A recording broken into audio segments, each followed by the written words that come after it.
Hi guys, welcome to our YouTube channel. මම අද කතා කරන්න හදන්නේ මේ දවස්වල වෛරල් වෙලා තියෙන මෝටර් රථයක් ගැන. ඒක තමයි BMW E7 කියන මෝටර් රථය. මේක ලංකාවට හඳුන්වලා ගෙන්වලා බෙදා හරින්නේ බ්‍රවුන්ස් කියන ආයතනයේ. ඒ වගේම මේක නිෂ්පාදනය කරන්නේ චීනයේ. මේකේ BAW කියන්නේ චීනයේ ඒ මව් සමාගමේ නම බීජින් ඔටෝමොබයිල් කියන එක තමයි කෙටි කරලා BAW කියලා මේකේ ලෝගෝ එකට හදලා තියෙන්නේ. ඉතින් බ්‍රවුන්ස්ලා මෙම මෝටර් රථය ගෙන්නලා බෙදා හරිනකොට අපි මෝටර් රථයක් මිලදී ගන්න ගියාම මේකේ ෆීචර්ස් ගොඩාක් ගැන මේගොල්ලන් කියනවා. සාමාන්‍යයෙන් මම එකක් දෙකක් උදාහරණ වශයෙන් කිව්වොත් මේකේ බැටරි කැපැසිටි එක කිලෝවොට් 18.72යි මෝටර් පවර් එක කිලෝවොට් 25යි මේ ආදී වශයෙන් මේගොල්ලන් මේකේ ඔප්ෂන් ගැන ගොඩාක් දේවල් අපිට කියනවා. ඒ වගේම අපිට මෙන්න මේ වගේ ලීෆ්ලට් එකකුත් දෙනවා මේකේ තියෙන ඔප්ෂන් ගැන කියලා. මේ තියෙන්නේ ඔයාලට පේනවා ඇති. මෙන්න මේ වගේ ලීෆ්ලට් එකක් අපිට දෙනවා. මේකේ වාහනේ තියෙන විවිධ දේවල් ගැන ගොඩාක් විස්තර තියෙනවා. මට හිතුණා ඇත්තටම බලන්න මේ මෝටර් රථයේ මේ කියන දේවල් ඔක්කොම ටික තියෙනවද කියලා. ඒ වීඩියෝ එක මම ඔයාලත් එක්කත් බෙදා ගන්න හිතුවා. එහෙනම් අපි යමු වීඩියෝ එකට. මේ වෙහිකල් එකේ අපිට දීලා තියෙන පළවෙනි ඔප්ෂන් එක විදිහට මේගොල්ලන් කියන්නේ මේකේ දොරවල් 5ක් සහ සීට් 4ක් තියෙනවා කියලා. අපි බලමු මේකේ ඇත්තටම දොරවල් 5කුයි සීට් 4කුයි තියෙදයි කියලා. එන්න බලමු අපි.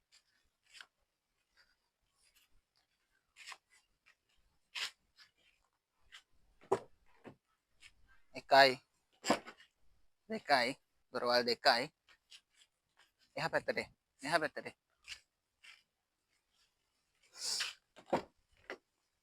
තුනයි හතරයි හරි ඊළඟ දොර තමයි පිටිපස්සේ දොර වහන්න එපා හරි ඉතින් ඔන්න ආකාරයට ඔයාලට මේ වාහනේ දොරවල් 5ක් බලා ගන්න පුළුවන් ඉස්සරහට ගිහින් වීඩියෝ එකක් ගන්න දොරවල් ඇරියම ඔයාලට වාහනේ පේන්නේ ඔන්න ඔය විදිහට තමයි ඉස්සරහටම ගිහින් වීඩියෝ එකක් ගන්න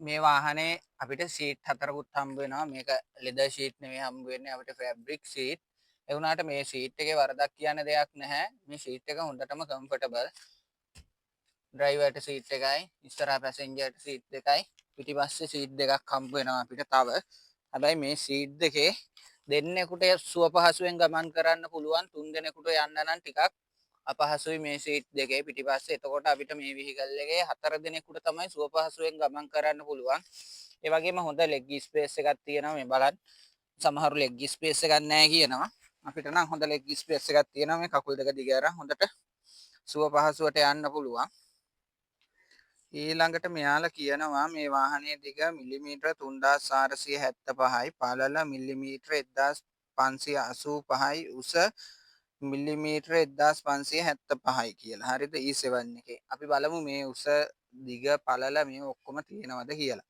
හරි. එහෙනම් අපි ටේප් එකක් අරගෙන මැනලා බලමු.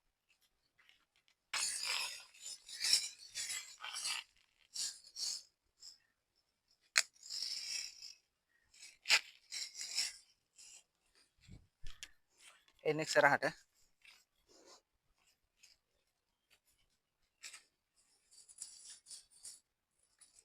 අපි ආසන්න වශයෙන් මැනලා බලමු. ඔන්න බලන්න මේ මෙතන ඔන්න බලන්න මෙතෙන්ට හරි ටේප් එක තියපු තැන ආසන්න වශයෙන් හරි අපි ඉස්සරහටම ගත්තා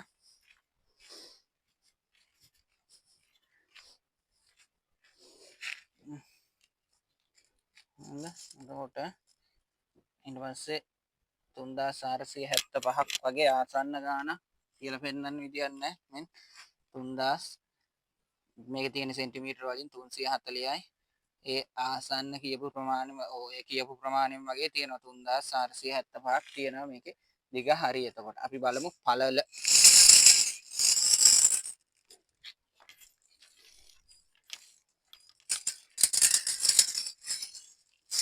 කියලා කීයක් කියලා තියෙනවද?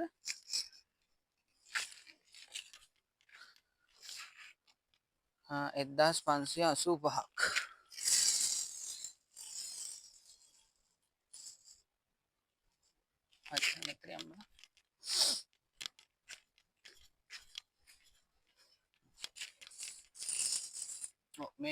මේක කියලා තියෙන මේ අටම හයිට් මේ පළල නෙවෙයි මෙන්න මේ හරිය වගේ පළල. එතකොට මේ හරියට තමයි ගන්න වෙන්නේ. මේ හරියට ගත්තම මේ වාහනේ පිම්බිලානේ මේ හරියෙන් තියෙන්නේ. එතකොට මේ හරිය ඉඳලා පල්ලෙහාට ගත්තම ඔන්න ඔය හරියෙන් වගේ තමයි අපිට තියන්න වෙන්නේ. අපි බලමු එහා පැත්තට ගිහිල්ලා කොච්චර පළලක් තියනවද කියලා. 1000 කීයක් තියනවා කියනවද මේගොල්ලන්? 1585ක් නේ. ඔව්. ඔව්. ඒ වගේ ආසන්න ප්‍රමාණයක් තියෙනවා මේ බලන්න. 1585ක් වගේ තියෙනවා. 1585ක් මේ හරියට එනකොට හරි 1585ක් තියෙනවා. මේ යටින් ගත්තොත් සාමාන්‍යයෙන් ඊට වඩා අඩු පළලක් තමයි තියෙන්නේ. හරි අපි මෙයාගේ උසස් මැල ගමු. හරි. හරි කියන්නේ මොකක්ද? උස සාමාන්‍ය මැල වශයෙන් ගත්තොත් බිම ඉඳලා ගමු. උස කීයක් තියෙනවා කියනවද? උස මෙයාගේ කියනවා 1575ක්. එන්න ළඟට. අන්න බීමට තියුවා 1500. ඔව් ඒ ආසන්න වශයෙන් තියෙන 1575ක්. ඔයාලට පේනවා ඇති මෙහෙම කෙලින් තියුවාම 1575ක් වගේ ආසන්න වශයෙන් මේ ගාන තියෙනවා. ඔව් මේ මැදින් ගත්තොත් මේ හරියෙන් ගත්තොත් 5යි. මැදින් ගත්තොත් 1575ක වගේ උසක් තියෙනවා. හරි එතකොට මෙයාලා කියපු විදිහට උසයි දිග උස පළල හරිනේ. ඔව් දිග උස පළල හරි. ඊට පස්සේ අපි බලමු මෙයාලා කියනවා මොකද්ද වීල් බේස් එකම ඉන්න ඕනේ. එතකොට මේගොල්ලන් කියපු විදිහට මේ වාහනේ දිග පළල උස හරි සාමාන්‍යයෙන් අපි මැනලා බැලුවානේ දැන් ඔයාලා දැක්කනේ. එතකොට ඒවා නිවැරදි මට්ටමක තියෙනවා. හරි ඊළඟට අපි යමු මේකේ ඊළඟට කියලා තියෙනවා මේකේ එන්න මෙතෙන්ට ඇවිල්ලා බලමු මේකේ මේ මුළු බර ඊළඟට මේගොල්ලන් කියලා තියෙනවා මේකේ මුළු බර කිලෝ 1130යි කියලා. ඒ වුණාට මේකේ මේ දල බර විදියට අපේ ආදායම් බලපත්‍රයේ මේකේ දල බර විදියට තියෙන්නේ කිලෝ 860යි. එතකොට මේකේ මුළු බර එනකොට මේ ගාන හරියට 1130ක් වෙනවා ඇති.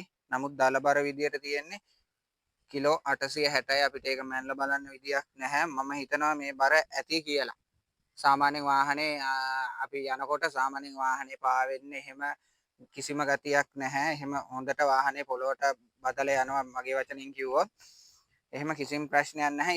ඊළඟට මේගොල්ලන් විහිකල් එකට කියන්නේ මේකේ බැටරිය නැතුව අනිත් ටිකට මෝටර ඒවට අවුරුදු 3ක නැත්තම් කිලෝමීටර් 60000ක වොරන්ටියක් දෙනවා කිව්වා. ඒක ඒ විදිහටම දෙනවා. හරි ඊළඟට අපි කතා කරමු මේකේ වැදගත්ම එක ගැන. මේකේ මෝටර පවර් එක ගැන. ඔයාලටත් කලින් වාහනේ ගත්ත කෙනෙක් නම් කියන්නේ නැත්තේ මේකේ මෝටරේ අපි මෝටරෙත් පෙන්නමු. මෝටරේ තියෙන මේකේ යට. හරිද? ඔන්න ඔතන තමයි මෝටරේ තියෙන්නේ. හරියටම පෙන්වන්න විදියක් නැහැ. මේ තියෙන මෝටරේ. හරිද? ඔන්න මෝටරේ අපිට කිව්වේ කිලෝවොට් 25යි කියලා. ඇත්තටම මේකේ පවර් එක කිලෝවොට් 25 නෙවෙයි. මගේ බුක් එක තාම මට හම්බුන්නේ නැහැ. බුක් එක හම්බුණා නම් පෙන්නන්න තිබ්බා. මේකේ ඇත්තටම කොපියක් ගත්තා. කොපිය එකයි බාර දුන්නා. ආදායම් බලපත්‍ර ගන්න. මේකේ ඇත්තටම පොතේ සඳහන් වෙන මෝටර පවර් එක තමයි කිලෝවොට් 30යි කියන. 30යි කියලා තමයි පොතේ සඳහන් වෙන්නේ. එතකොට අපිට තව වාසියක් වෙලා තියෙනවා මේකේ මෝටර පවර් එක කිලෝවොට් 25 එක 30ක් වෙලා තියෙනවා. ඉතින් අපිට වාසි හොඳ ඔප්ෂන් එකක් කියලා හිතනවා ඒකත්. හරි. ඊළඟට කතා කරන්නේ මේකේ මැක්සිමම් ස්පීඩ් එක ගැන. මෙයාලා කියනවා මේකේ මැක්සිමම් ස්පීඩ් එක 100ට යන්න පුළුවන් කියලා. අපි නම් තාම චෙක් කරේ නැහැ. මේකේ මේ මොඩ් දෙකක් තියෙනවා. එකක් ස්පෝර්ට් මොඩ් කියන එක, අනිත් එක නෝමල් ඩ්‍රයිව් මොඩ් කියන එක. ඩ්‍රයිව් මොඩ් එකේ නම් අපි චෙක් කරලා බැලුවා. ස්පීඩ් එක 100ට යන්න බෑ. උපරිම 80 82 වගේ ස්පීඩ් එකක තමයි අපිට යන්න පුළුවන්. ඊළඟට මේගොල්ලන් කියනවා බැටරියට අවුරුදු 10ක් හරි කිලෝමීටර් 1,20,000ක හරි වොරන්ටියක් දෙන්න පුළුවන් කියලා. ඔව්. එයාලා එහෙම වොරන්ටියක් දෙනවා. ඒ වගේම මේකේ බැටරි කැපැසිටි එක කිලෝවොට් 18.72යි කියනවා. ඔව් ඒකත් හරි. ඊළඟට අපි කතා කරමු මෙන්න මේ charging time කියන එක ගැන. මෙයාලා මේ charging time එකට දාලා තියෙන්නේ 6 hour කියලා. මගේ කලින් අපි charging time එක ගැන වෙනම වීඩියෝ එකක් කරලා තියෙනවා. ඔයාලා බලන්න නැත්නම් ඒක බලන්න මගේ channel එකට ගිහිල්ලා. මේ charging time එක 6 hour කියන එක මෙන්න මේගොල්ලන් මෙහෙම තමයි කියලා තියෙන්නේ. මෙයාලා සාමාන්‍යයෙන් බැටරිය පවත්වා ගන්න කියන්නේ 120 ඉඳලා 80 වෙනකම්. ඒ කියන්නේ 120ට වඩා අඩු වෙන්න දෙන්නත් එපා. 180ට වැඩිය charge කරන්නත් එපා කියලා තමයි මෙයාලා කියන්නේ. එතකොට මෙන්න මේ 120 ඉඳලා 80ට charge වෙන්න තමයි පැය 6ක් යන්නේ. ඔයාලා ඒක හොඳින් තේරුම් ගන්න. එයාලගෙන් අහලා දැනගන්න. අන්නේ 120 ඉඳලා 180 වෙන්න තමයි පැය 6ක් යන්නේ. සාමාන්‍යයෙන් මේක 0 ඉඳලා 100ටම charge කරොත් අපිට සාමාන්‍යයෙන් පැය 10කට ආසන්න කාලයක් ගත වෙනවා මේක සම්පූර්ණම charge කරන්න. ඒ වගේම මේ වාහනේ fast charging නෑ. ඔයාලා ඒක දන්නවා ඇති. මේක normal charger එකකින් තමයි අපේ නිවසේදී නැත්නම් වෙන තැනකදී ඕන තැනකදී ආරෝපණය කරගන්න පුළුවන්. ඇම්පියර් 13 ප්ලග් එකක් තියෙනම් අපිට මේක ආරෝපණය කරගන්න පුළුවන්. එතකොට මේක සම්පූර්ණ 0 ඉඳලා 100ට charge කරන්න ගියොත් පැය 10කට ආසන්න කාලයක් ගත වෙනවා. හරිද? මේගොල්ලන් මේ පැය 6ක් කිව්වට පැය 6න් සම්පූර්ණ බැටරිය ආරෝපණය කරගන්න අපිට බෑ. මෙයාලා අපිට දීලා තියෙනවා මේකේ කිලෝමීටර් 220ක රේන්ජ් එකක්. එතකොට මේ රේන්ජ් එක මෙන්න මෙහෙම වෙනස් වෙනවා. සාමාන්‍යයෙන් කඳු තියෙන පැත්තක වගේ නම් මේ රේන්ජ් එක කිලෝමීටර් 220ම යන්න බෑ. ඔයාලා YouTube එකේ බලලා ඇති සමහරුන්ගේ වීඩියෝ තියෙනවා. සාමාන්‍යයෙන් තනිතලා ප්‍රදේශයක නම් කිලෝමීටර් 220ම යන්න පුළුවන්. ඒකත් AC එක කිලෝමීටර් 220ම ආසන්න වශයෙන් 200ක් උපරිම ආසන්න වශයෙන් ගත්තොත් 200ක්වත් යන්න පුළුවන්. නැත්නම් අපි සාමාන්‍ය normal drive එකක යදෙනවා නම් කිලෝමීටර් 220ම මෙයාලා කියන රේන්ජ් එකම යන්න පුළුවන්. AC නැතිව ගියොත් අපි ඔයාලට ඊළඟට වීඩියෝ එකක් ගේනවා. AC නැතුව ගියොත් මම චෙක් කරා මේ කිලෝමීටර් 220ට වඩා අපිට යන්න පුළුවන්. අපි ඒ වීඩියෝ එකකුත් ඔයාලට අනිවාර්යයෙන්ම ගේන්නම්. හරි ඊළඟට මේකේ drive ඊට පස්සේ rear drive තියෙන්නේ. ඒක ගැන ඔයාලා දකින්න ඇති ඉස්සෙල්ලා. ඊළඟට brake type එක drum type එකේ brake දෙකක් තමයි දීලා තියෙන්නේ අපිට. ඉස්සරහටයි පස්සටයි ඔයාලට බලා ගන්න පුළුවන් brake drum දෙක. අපි ගන්නකොට නම් මේ brake drum ගොඩාක් මලකට කාලා තිබ්බේ. මොකද මේ වාහන ගෙනල්ලා ගොඩාක් කාලයක් එක තැන තිබිච්ච නිසා වෙන්නේ නැති. මේ ආකාරයේ brake drum දෙකක් ඔයාලට බලා ගන්න පුළුවන්. ඊළඟට මේකේ alloy wheel තියෙනවා wheel එකේ. ඒකත් මම කියන්නම්. හොඳ two tone color alloy wheel දෙකක් දීලා තියෙනවා. හොඳ ලස්සන පෙනුමක් තියෙනවා alloy wheel දෙකේ. ඊළඟට මේ ටයර් සයිස් එකත් ඔයාලට බලා ගන්න පුළුවන්. මේකේ දීපු විදිහටම 165යි 40යි 14. 165යි 165යි 60යි 14. 165යි 60යි 14 කියන ටයර් සයිස් එක මෙයාලා කියපු විදිහට මේ ටයර් සයිස් එකම ඇවිල්ලා තියෙනවා.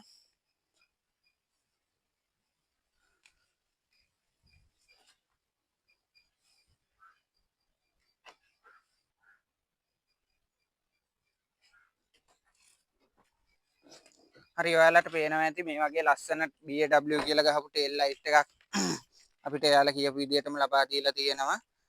ඒ වගේම අපිට ෆෝග් ලයිට් දෙකක් දීලා තියෙනවා. ඊට පස්සේ පිටිපස්සේ බ්‍රේක් ලයිට් දෙකක් තියෙනවා කිව්වා. ඒවා ඔක්කොම තියෙනවා ඒවා කියපු විදිහටම.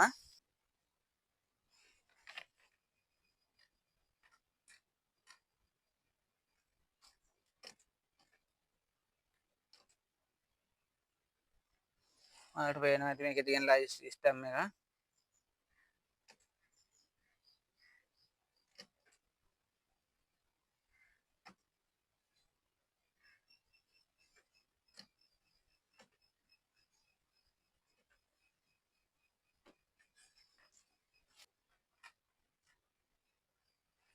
අපිට කියපු ඔප්ෂන් වල තියෙනවා මල්ටි ෆන්ක්ෂනල් ස්ටීරින් වීල් එකක්.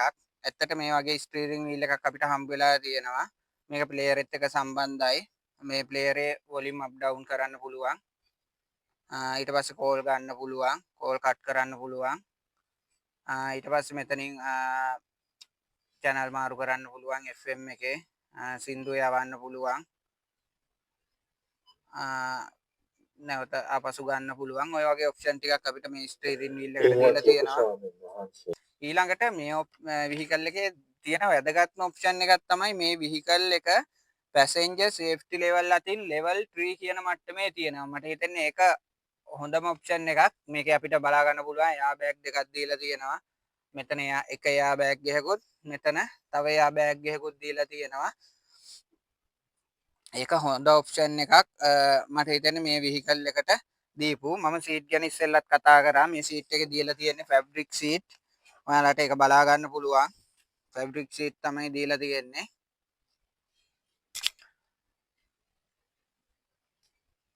ඊළඟට අපිට වාහනයට මෙන්න මේ වගේ රිමෝට් කී එකක් හම්බුණා. සාමාන්‍ය වාහනයක වගේම රිමෝට් කී එකක්. මේකේ ඔප්ෂන් ගොඩක් තියෙනවා මේ රිමෝට් කී එකෙන්.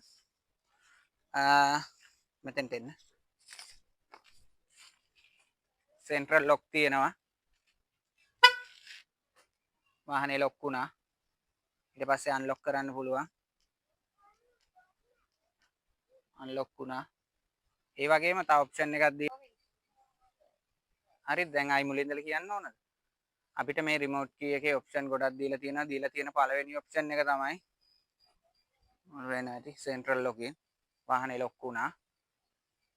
ඊළඟට මේ තව ඔප්ෂන් එකක් දීලා තියෙනවා. මේකෙන් මෙයා වාහනේ අපි හිතමු පාක් කරලා තියෙනවා වෙන කොහේ අපි කොළඹ ගියා කියලා හිතමු. වාහනේ පාක් එකක් ගැහුවා අපිට වාහනේ හොයාගන්න ටිකක් අමාරුයි. හරිද? මෙන්න මේ ඔප්ෂන් එකෙන් මෙයා ඉන්න තැන හොයාගන්න පුළුවන්. ඔන්න බලන්න. දැක්කද? මෙයා අපි යපපු ගමන් මෙයා ඉන්න තැන අපිට සංඥා කරනවා. අපිට වාහනේ ලේසියෙන් හොයාගන්න පුළුවන්. ඊළඟට මේකෙන් ආයි අන්ලොක් කරගන්න පුළුවන් වාහනේ සාමාන්‍ය වාහනයක වගේම. ඔයාලා දකින්න ඇති. හරි. ඊළඟට තව ඔප්ෂන් එකක් දීලා තියෙනවා. ඒක බලන්න අපි පිටිපස්සට යමු.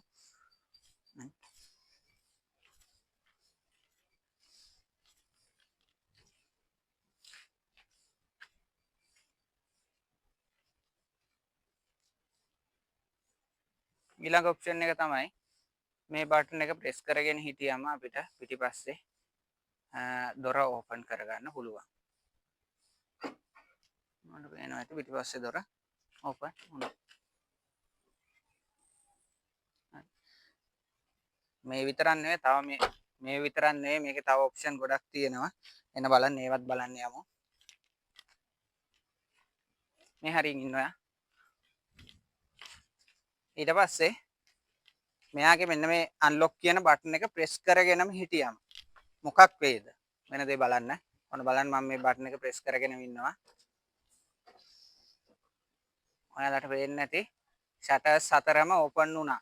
ඒ කියන්නේ අපි මේ ඔප්ෂන් එක අපිට දීලා තියෙන්නේ කොහේ හරි අපි වාහනේ අවුවක නවත්තලා ගියොත් අපි මගදී එන ගමන් අපිට ෂටර්ස් හතරම ඕපන් කරලා දාන්න පුළුවන්. එතකොට අපිට එළියට වෙලා බලන් ඉන්න දෙයක් නැහැ. මේකේ තියෙන හීට් එක අඩු වෙනවා. ඒ වගේම මේ බටන් එක ලොක් කියන බටන් එක ප්‍රෙස් කරගෙන හිටියම වෙන දේ බලන්න.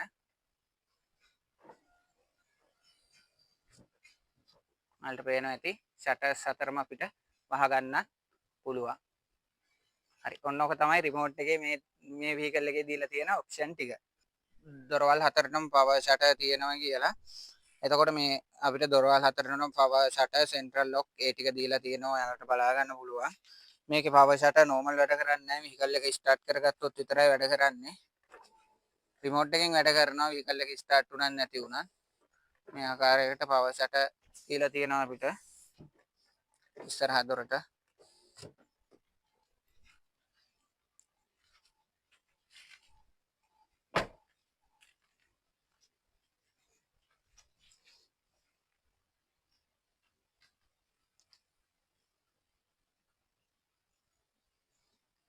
ඒ වගේම මේකේ මේ අපිට දීලා තියෙනවා ABS EBD කියන ආරක්ෂක පද්ධති ටිකත් අපිට මේක දීලා තියෙනවා. ඒ වගේම මේ වාහනේ අපිට ගද්දිත් ප්‍රශ්නයක් වුණා මේක මේ වාහනේ සාමාන්‍ය 20ට අඩුවෙන් වගේ යනකොට මේ එලාම් එකක් වදිනවා. ඒක ඇත්තටම අපි හිතුවෙත් මේ වාහනේ තියෙන මොකක් හරි ලෙඩක් කියලා. ඇත්තට මේක ලෙඩක් නෙවෙයි මේ වාහනේ තියෙන ඔප්ෂන් එකක්. ඒක අපිට දීලා තියෙන්නේ වේගය අඩුවෙන් යනකොට එළියේ ඉන්න මේ මගීන්ට ඇහෙන්න තමයි මේ ටෝන් එක ඇත්තටම දීලා තියෙන්නේ. අපිත් ඒක දැනගත්තේ පස්සේ. ඊට පස්සේ මේකේ එන්න ඇතුළට ඔය මම ඉස්සෙල්ලා කලින් වීඩියෝ එකක කියලා දුන්නා. මේකේ තියෙන one click start එකක්. මේකේ තියෙනවා one click start එකක්. මෙහෙම ක්ලික් කරපු ගමන් ඔන්න එනවා. ඒ වගේම මෙයාලා මේකේ තියෙන වැදගත්ම ඔප්ෂන් එකක් තමයි මේකේ ටයර් ප්‍රෙෂර් මොනිටරින් කරනවා කියලා. අපි බලමු ඒකක් තියෙනවද කියලා.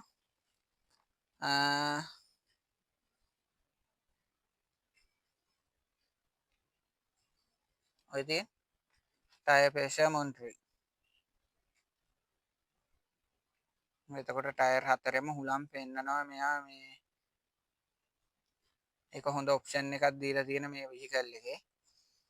මේ ටයර් ප්‍රෙෂර් වල හුලං අඩු වුණොත් එරර් එකක් පෙන්නනවා කිව්වා මේ ඩිස්ප්ලේ එකේ. ඒ වගේම අපිට මෙතන ඩිස්ප්ලේ දෙකක් දීලා තියෙනවා. මීටර බෝඩ් එකට වෙනම ඩිස්ප්ලේ එකකුයි අපිට ප්ලේයර් එකට වෙනම ඩිස්ප්ලේ එකකුයි ප්ලේයර් එකටත් හොඳ පුළුල් තිරයක් තියෙන ඩිස්ප්ලේ එකක් දීලා තියෙනවා. ඒ වගේම මේ දෙකම තව විශේෂාංගයක් තමයි මේ දෙකම ටච් ස්ක්‍රීන්. හරිද? ඒකත් මේ වාහනේ තියෙන විශේෂාංගයක්. අපි නම් මේ වෙහිකල් එක ගත්තේ බැංකොක් වයිට් කියන පාටින්. ඔයාලට මේ වෙහිකල් එක කලර්ස් 4ක් කලර්ස් 4කින් තෝරගන්න පුළුවන්. ඔයාලට මේක තෝරගන්න පුළුවන් තව රෝ කොකොනට් වයිට් කියන පාටින් මේ ඒ වගේම කියන්න ඕනේ මේක බ්ලැක් টොප් එක එන්නේ මේ දෙකේම එන්නේ කළු පාටින්. මේ වගේ සුදු පාට බ්ලැක් টොප් එකක් නෙවෙයි එන්නේ කළු පාට දෙකේ මේ දෙකේම එන්නේ කළු පාට බ්ලැක් টොප් එක. හැම වාහනයකම එන්නේ කළු පාට බ්ලැක් টොප් එකක්. එතකොට තව ග්‍රීන් එකක් තියෙනවා, තව බ්ලූ එකක් තියෙනවා. ඔන්න කලර්ස් හතරෙන් ඔයාලට මේ වෙහිකල් එක තෝරගන්න පුළුවන්. ඇත්තටම මේ වෙහිකල් එකේ දැන් මේ වෙහිකල් එකේ අපිට කියපු ඔප්ෂන් වලට වඩා කිසිම අඩුවක් තිබ්බේ නැහැ. ඔප්ෂන් වැඩි වෙලා තිබුණා මිසක් එහෙම අඩුවක් තිබ්බේ නැහැ. එහෙනම් ඔයාලටත් වීඩියෝ එකෙන් මේ වාහනය ගැන යම් අදහසක් ගන්න පුළුවන් වෙන්නේ නැති. මේ වීඩියෝ එක හොඳයි නම් අනිවාර්යෙන් ඔයාලා ලයික් එකක් දාන්න. ඒ වගේම ඔයාලගේ අදහසක් කමෙන්ට් කරන්න. ඒ වගේම මේ වීඩියෝ එක අනිත් අයටත් බලන්න ෂෙයා කරන්න. ඒ වගේම මාව සබ්ස්ක්‍රයිබ් කරන්න. මේ වගේ අලුත් වීඩියෝ එකකින් නැවතත් හමු වෙමු. ඔයාලට සුබ දවසක්.